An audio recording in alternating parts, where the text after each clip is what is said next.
Hello guys, আমার চ্যানেলে তোমাদের সকলকে স্বাগতম।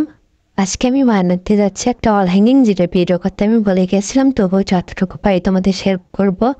প্রথমে আমি একটা সার্কেল কেটে নেব, তারপর সেই সার্কেলের ভিতরে আমি একটা প্রজাপতি এঁকে নেব। সেই প্রজাপতিটা আমি সম্পূর্ণ ক্লে দিয়ে আর্ট করে নেব। আমি এক সাইডে ক্লক ফুল এঁকেছি, অন্য সাইডে এমনি স্বাভাবিক রেখেছি। তারপরে আমি সম্পূর্ণটা সাদা কালার দিয়ে রং করে নেব। আমি প্রজাপতির এক সাইডে ক্লে দিয়ে কাঠগোলা বানিয়ে সেটা সুন্দর করে লাগিয়ে দিয়েছি। এইরকমভাবে আমি অন্য সাইডে ওই করেছি। অলের সাথে ঝোলানোর জন্য আমি পিছনে সুতা দিয়েছি। তারপরে পুরো বোর্ডটা সাদা রং করে নেব। কাঠগোলাপের পাশে যে অংশটা ছিল সেই অংশটা পুরো আমি নীল রং করেছি। নীল রং অনেক সুন্দর লাগতেছিল।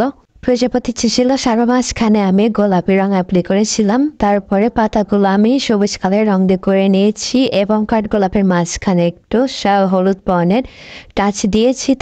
আমি প্রথমে গোলাপি রং করেছিলাম, পরে গোলাপি রংটা ভালো লাগছিল না দেখে ওইটার উপর অ্যাপ্লাই করে আমি অন্য একটা কালার করেছি। এই ভিডিও দেখে খুব সহজেই এরভাবে একটা অল হ্যাঙ্গিং তৈরি করে নিতে পারবে। আজকের মতো টাটা, বাই বাই। আর সাবস্ক্রাইব করতে যেন ভুলো না। ফাইনাল লুকটা কেমন লাগলো অবশ্যই কমেন্টে জানিয়ে দেবে।